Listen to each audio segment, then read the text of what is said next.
মনে হয় যে এটা থেকে খুব তাড়াতাড়ি সে বের হবে এবং সে আমাদের বাংলাদেশের one of the finest batsman. গুরু শিষ্যর এমন কথায় টাইগার ভক্ত বিশেষ করে লিটন ভক্তদের মনে প্রশান্তির হাওয়া বয়েই যেতে পারে। ওয়েস্ট ইন্ডিজের বিপক্ষে এক সফরে 19টি ছক্কা হাঁকিয়েছেন আন্তর্জাতিক ক্যারিয়ারে। ইতিমধ্যে জাকের 31 ইনিংসে হাঁকিয়েছেন 36টি ছয়। নামটা ছক্কা জাকের দেওয়া যেতেই পারে। দেশকে স্মরণীয় মুহূর্ত এনে দেওয়ার পর লিটন নিজেও স্থায়ীভাবে নেতৃত্ব দিতে রাজি। আসসালামু আলাইকুম প্রিয় দর্শক, দেশ এবং দেশের বাহির থেকে এই মুহূর্তে যারা ভিডিওটি দেখছেন আপনাদের সকলকে অসংখ্য ধন্যবাদ। আজকের নিউজটি খুবই গুরুত্বপূর্ণ হতে যাচ্ছে, তাই আমি অনুরোধ করব না টেনে সম্পূর্ণ ভিডিওটি দেখার জন্য। প্রিয় দর্শক, আপনি কোথায় থেকে ভিডিওটি দেখছেন অবশ্যই কমেন্টে আমাদেরকে জানাবেন। দর্শক, জাকির আলীর ব্যাটিং দেখে মুগ্ধ হয়েছে ক্রিকেট বিশ্ব। ওয়েস্ট ইন্ডিজের বিপক্ষে বিশাল বিশাল ছক্কা হাঁকিয়ে সকল ক্রিকেট প্রেমীদের মন কেড়ে নিয়েছেন তিনি। সেই সাথে কাপ্তান লিটন দাসের অধিনায়কত্ব ছিল দেখার মতো। তবে কি অবশেষে অধিনায়কের স্থায়িত্ব দায়িত্বটা পেতে যাচ্ছেন লিটন কুমার দাস? আসুন বিস্তারিত দেখে আসি বাকি রিপোর্টে। বাংলাদেশের one of the finest batsman. গুরু শিষ্যর এমন কথায় টাইগার ভক্ত বিশেষ করে লিটন ভক্তদের মনে প্রশান্তির হাওয়া বয়েই যেতে পারে। অনেকদিন হলো লিটনের ব্যাটটা হাসছে না। ক্লাসিক্যাল লিটনের দৃষ্টিনন্দন শটগুলো তার ভক্তদের চোখে পড়ছে না। তবে কথায় আছে না, বিশ্বাসে মিলায় বস্তু, তর্কে বহুদূর। লিটনের প্রতি সেই বিশ্বাসটাই রাখতে চাইছেন গুরু সালাউদ্দিন। টেকনিক্যালি লিটনের কোনো সমস্যা নেই, অপেক্ষাটা শুধু ফর্মে ফেরা। চেষ্টার কমতি রাখছেন না লিটন কুমার দাসও, কারণ তিনি জানেন form is temporary but class is permanent. West Indies সফরের আগে থেকেই অফ ফর্মে লিটন। ক্যারিবিয়ানদের বিপক্ষে যাচ্ছে তাই ব্যাটিং করেছেন এলকেডি।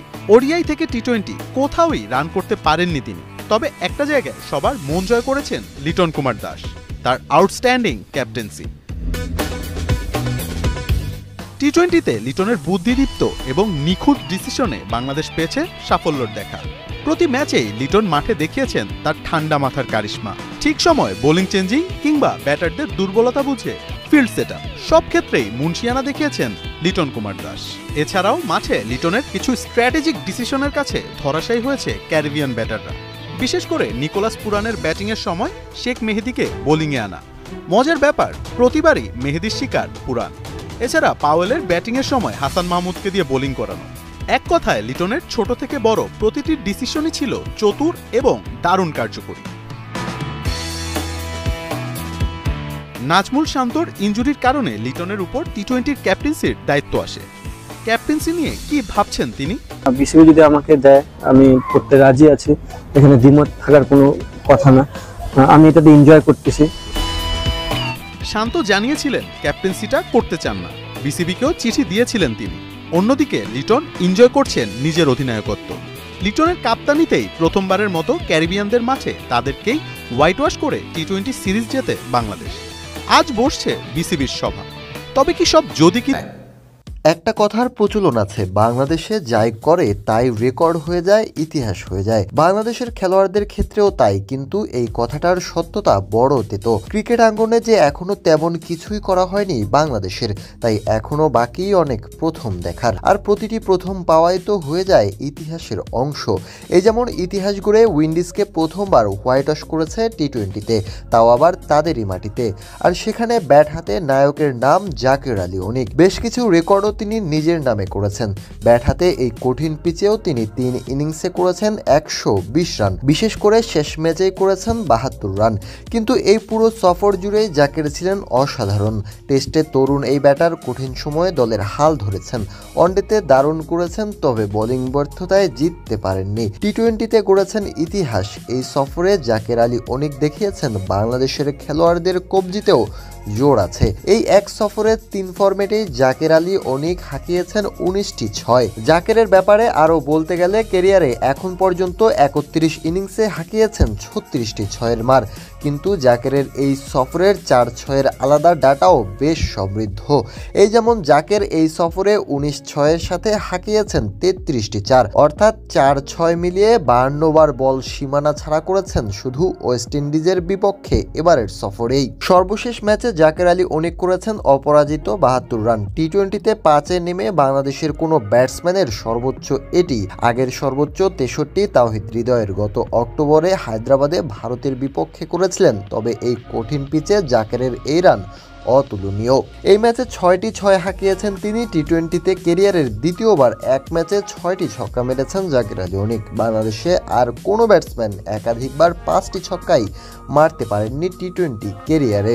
এই টি-20 সিরিজে জাকের আলীর ছক্কা 9টি, যা দ্বিপাক্ষিক টি-20 সিরিজে বাংলাদেশের রেকর্ড। এর আগে 7টির বেশি ছক্কা ছিল না আর কোনো ব্যাটসম্যানের। জাকের রেকর্ড করেছেন এই বছর জুড়েই। 2024 সালে আন্তর্জাতিক টি-20তে জাকেরের ছক্কা 21টি, যা এক বছরে বাংলাদেশের যৌথ সর্বোচ্চ। এবছরই 21টি ছক্কা মেরেছেন তাওহিদ হৃদয়ও। সব মিলে এই মুহূর্তে বাংলাদেশের প্রেক্ষাপটে জাকেরকে ছক্কা জাকের বললে খুব বড় উপমা হবে বলে মনে হচ্ছে না।